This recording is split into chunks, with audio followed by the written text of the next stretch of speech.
Hey everybody, it's Dave here from Mogdog. Okay, in this video we are going to go over how to defeat the Fire Knight on auto on a budget or free to play. Essentially I'm free to play, or let's just say a budget account. The only thing I really do buy is the Forge Pass, and the reason for that is because my account is only three and a half months old, and so I really just don't have great access to good 5 and 6 star gear yet. So I do buy the Forge Pass because I think it's really good value, and you end up with a bunch of 5 and 6 star gear. So that's worked out really well for me. Now, as you can imagine, being only 3 or 4 months old in my account, I just don't have a great selection of champions.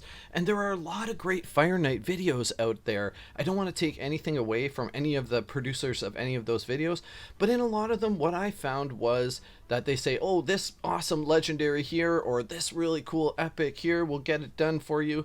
And I just don't have access to those champions. So as awesome and as great of a job as they do on showing good Fire Knight videos, it doesn't help me if I don't have those champions.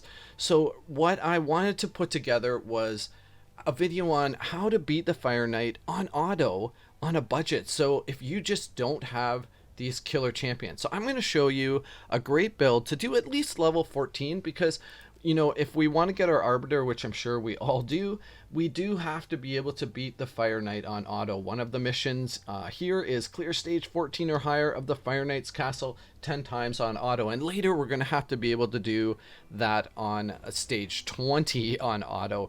But you know what? We'll cross that bridge when we come to it. For now, let's focus on this. So here's how I got this done on a budget. And these are champions that pretty much everybody should have. If you don't, I can show you, or I'll show you other options, to get the job done. But what we are going to need definitely is 2 armatures. So I say armature, I've heard people call it armiger. Anyway, armiger. We need 2 of this guy right here. And what gets him done, I'm sure if you watched other Fire Knight videos, what gets the job done is this primary skill right here. His A1 is attacks one enemy and decreases the turn meter by 30% if this attack is critical. So that's the important part. Take note, the attack does have to be critical. He also has another skill called Lay to Rest that everybody loves. However, for this particular run, I turned this skill off, and I'll explain why and show you how to do that once we get to going on with the Fire Knight. But this skill is really solid. It's like basically a nuke hit for bosses. It deals damage based on enemy max hit points, so attacks one enemy, and then enemies killed by the skill cannot be revived. So basically these are, like I said, just basically a nuke for a boss. A lot of people I've heard also use this on Ice Golem to take care of the minions, because then the Ice Golem can't revive them, because if they're killed by this skill, they cannot be revived. But today, what we do care about is this repost skill. So let's talk about important things that you need on your armature before you head into battle the Fire Knight. First of all, we're going to need high accuracy, because in order for that skill to not be resisted by Mr. Fire Knight, we need a high enough accuracy. And so the base kind of rule of thumb is whatever dungeon you're in, you times the level by 10, and that's the accuracy that we're going to need sort of as a base minimum. So we're talking about stage 14 here. We're going to need a minimum of 140. So that's what we want to see in the accuracy category. Of course, speed is really great. Defense, he is a defense champion. You know what? For this, we don't plan on letting the Fire Knight have a turn. So you can worry about his defense if you're planning to use him sort of in multiple areas. But for this particular build, I wasn't really that concerned about jacking his defense through the roof. So what I did here was I'm more focused on crit rate, and now I wish I would have had a pair of crit rate gloves that were suitable to go with him. Unfortunately, I did not. So what I did look for was making sure I had crit rate in all of the other stats. Okay, so this got me to 90%.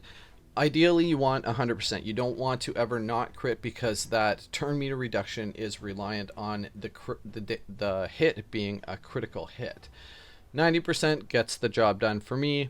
Ideally, like I said, in your build, if you can, you kind of want to put on crit rate gloves if possible. Okay. All right, so that was the important things. Again, speed is great. The much more speed you can have, the faster your armature is going to go. Definitely crit rate, sort of 90% as a minimum, ideally 100, and then an accuracy for this particular run, minimum 140. Okay, so let's move over to the actual run, and we will, I'll show you how I kind of set everything up to make sure that everything kind of happens in the order that I wanted it to. And then also that I had the right skills up for when the guys get to the Fire Knight. So let's look at my team. Again, hopefully you have these guys. They're pretty easily accessible. You can sub in anybody for here. The reason why I use Gaelic and Kale here is because they both have a skill that hits 4 times. Okay, so we want to get the Fire Knight shield down before our armatures go, so that they can start knocking down his turn meter. So in order to do that, we use the team setup function. If you've never used this, it's actually really solid for programming your guys to make sure they do the stuff that you want them to do. So in this case, like I said with Gaelic, his Curse Blade is 4 hit. Okay, so I told him not to use this in round 1 or 2, and then in round 3, it's the first attack he will use. So he'll open with this 4-hit attack, and same with Kale. Round 1 and 2, don't use Disintegrate, and then round 3, we open with Disintegrate. Now I threw Fenshi in here, even though he's negative affinity for this particular run. So he does have a chance of doing weak hits. There's 2 reasons why I use Fenshi, but you can really kind of sub anybody in here again. Again, all these 3 spots are open. You just want guys that are going to go before your armatures and that are going to do multiple hits, kind of minimum 3, but at least one of them has to be 4 because he has a 10 shield, right? So we want that shield to be completely down before the armatures go so they can start knocking down his turn meter. And once they get his turn meter under control, basically they sit there and do a whole lot of nothing except turn meter management, and these 3 just slowly pick him away until he dies. And you'll see how that goes. We'll start the run in just a second. But the reason why I did throw Fenshi in here, so his nowhere to run attack is, which again I did the same thing, don't use round 1 or 2. In round 3 it's a 3-shotter, and it also has 15% turn meter reduction for each hit, like a 50% chance to do that. So there's a small chance because he is negative affinity, so if weak hits, obviously that won't work. You know, and it also is only 50%, but it's just a little bit of extra sort of backup for my armatures to make sure we keep that turn meter down. Although you will see once we start, if the armatures get their thing going, we really don't need Fenshi. We kind of just want an extra guy around that does multiple hits to kind of get that shield down. Okay, so we are going to start the run. What I would like you guys to do is tell me in the comments below if you beat round 14 or higher, what the build is that you've used. Do you use armature? Do you like them? Let me know in the comments below. All right, let's get to the Fire Knight run. All right, here we go. So we're going to get through these first couple rounds. Usually it happens pretty quickly, although every once in a while I get hung up on one of these gore horns when they use an unkillable. So we'll see if that happens here. They do get past them, but it just sometimes takes a few rounds to do that. Okay, because the armatures tend to, destroy the turn meter on the gore horn. So that does happen, but you know what? They'll make it through. Anyway, in the meantime, we can talk about some of the problems that we have before getting to the Fire Knight. So obviously, like I said, we programmed Gaelic and Kale to not use their multi-attack. So we are saving those for the Fire Knight, in which case then they do take a little bit longer sometimes to get through these rounds, but they make it all right. The big problem I have with this particular build, and you know what, if you have a different guy that can assist your armatures with a multi-attack and as a bonus have a turn meter reduction, but the problem I have is with Fenshi. They generally target him because he has negative affinity, and they always like to pick on guys they can take down as quick as possible. All right, it looks like he's going to go. Yep, there he goes. So he'll just kind of instantly die now. All right, now we'll get through the second round and on to the Fire Knight here. So, like I said, the only worry I have is sometimes in this round, it doesn't happen a lot, but it happens rarely that Fenshi will actually die, in which case then we won't be able to do the run. So I did, to help me kind of get around that, was use bolster armor. So that definitely helped with keeping him alive. If that's not a possibility for you, then maybe just stick in a guy here that's a multi-attacker that's not negative affinity. All right, looks like we should be okay, unless this guy somehow gets a turn and gets a crit on poor little Fenchy there. Nope, there he goes. All right, so here we go.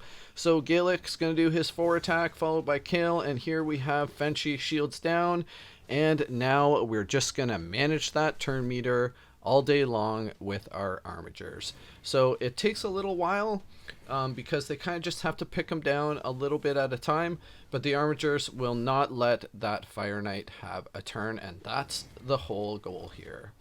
All right, well, like I said, I really hope you guys enjoyed this video. Let me know if you have a different build, or if you use sort of a different build on your armigers. Do you use armiger? Did you find this video useful? Let me know in the comments section below. And you know what? I'm going to start doing a lot of raid content, so make sure if you enjoyed this video that you like and subscribe. It really helps me out. All right, I'll just let this run, and I'll say bye for now.